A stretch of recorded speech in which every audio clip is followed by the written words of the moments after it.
Hello world, from whichever time zone you're catching me from, my name is MD90. Welcome to my YouTube channel. If you're not subscribed to the channel, make sure you hit that subscribe button, turn on the bell notification to all so that you do not miss the uploads that come up. And the easiest way for you to navigate the channel is to head to the playlist. You'll find videos curated for you based on your interest. So if you're interested in the Kutika podcast, you'll find a playlist for that. For news and trends, there's a playlist for that. Exclusive with MD90, a bunch of playlists that are created based on your interest. So the easiest way to navigate the channel is head straight to the playlist and you'll find what you're here for. Consider becoming a member of the channel. Right next to the subscribe button is the join button. You click on the join button so that you can become a member of the channel. You support the team on the production and a number of things that we're doing here, and we appreciate that. Well, the conversation with regard to the leaked audios still making news. So according to the mass newspaper, there is a demand to arrest Doreen Minister Mwamba. Doreen Mwamba is Chabinga's partner in committing a crime. That's according to KBF. So if you know, KBF is part of the Tonse Alliance partners, and he's also the president of Zambia Must Prosper political party. He used to be part of the PF. Then he left the PF and formed his political party. No, before he formed his political party, he joined the UPND alliance in the build-up to the 2021 elections, and then should have been like 2 years into the UPND in government.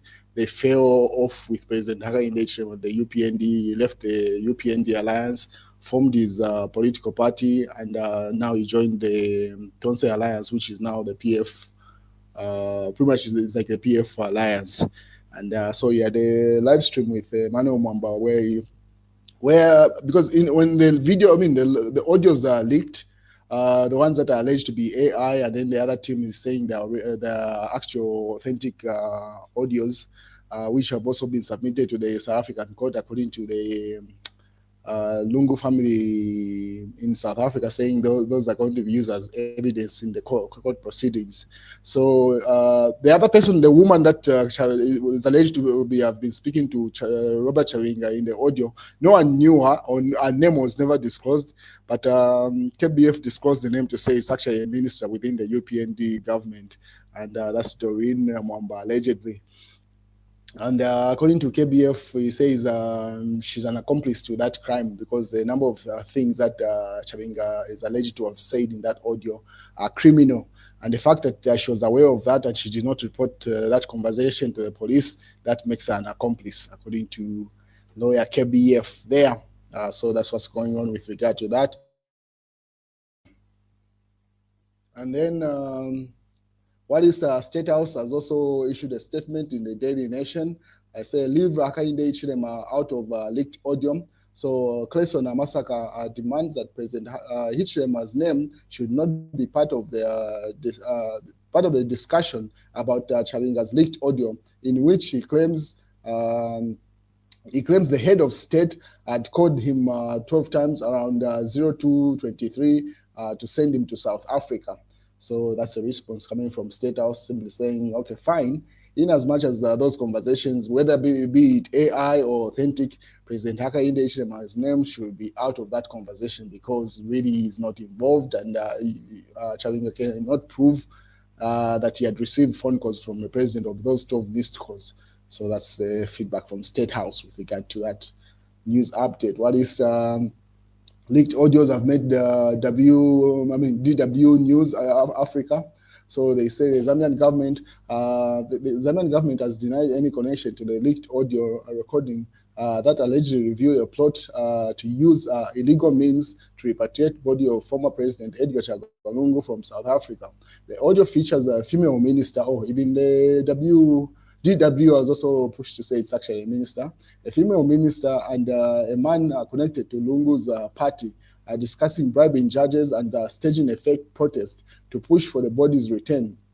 The government claims the audio is false and politically motivated. Lungu's family has already handed the recording to the South African court, which stopped the burial, and final decision is expected to be made on 4th August.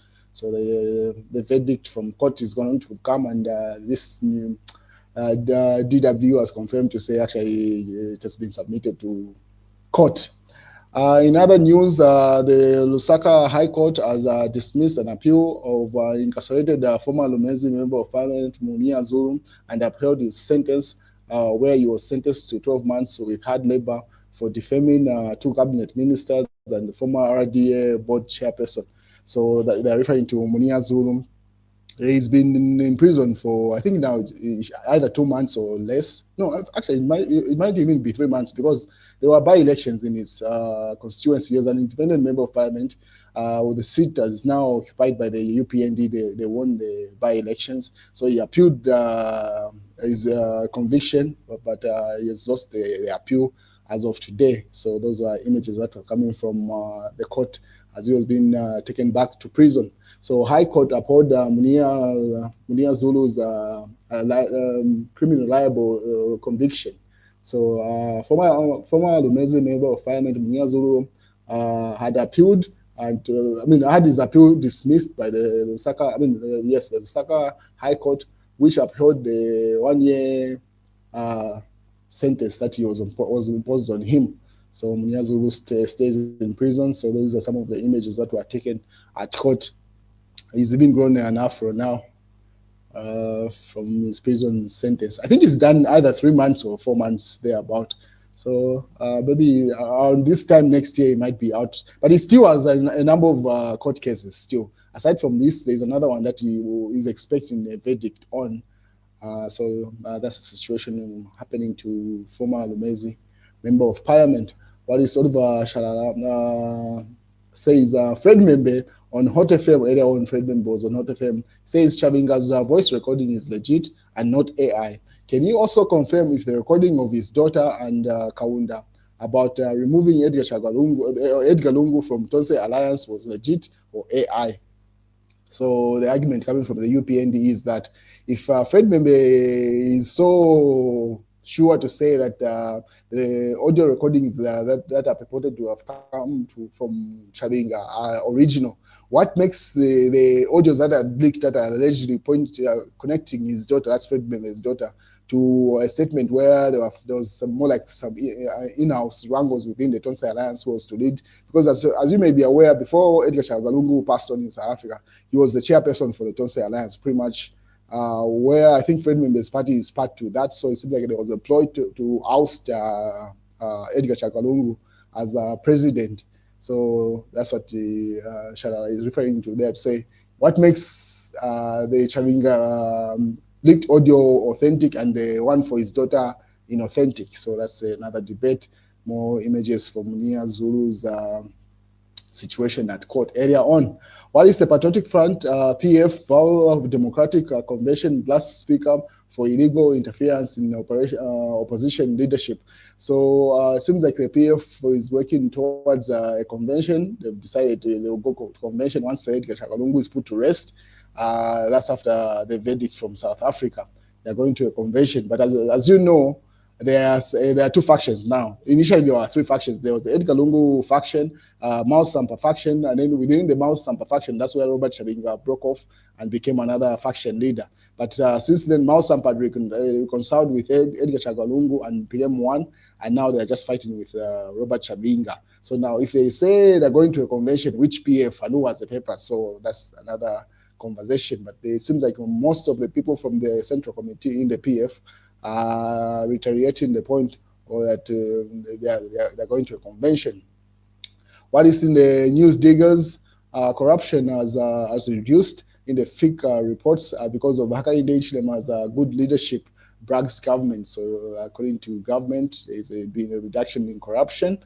According to that news headline, why is the man with 114 faces? Police arrest a Mazabuka individual after his wife revealed he has over 100 national registration cards. That's another news that in the build-up to the elections, as you may be aware, there's been a conversation to say voter registration is ongoing. So if this individual, that number of NRCs, is supposed to review where he sourced them off from and what purpose he was using those IDs for. But as things stand, that's as far as we know. And that's the news, ladies and gentlemen.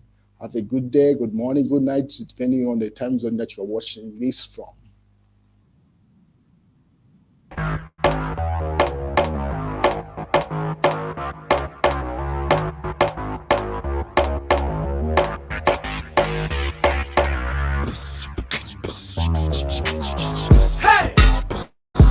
much.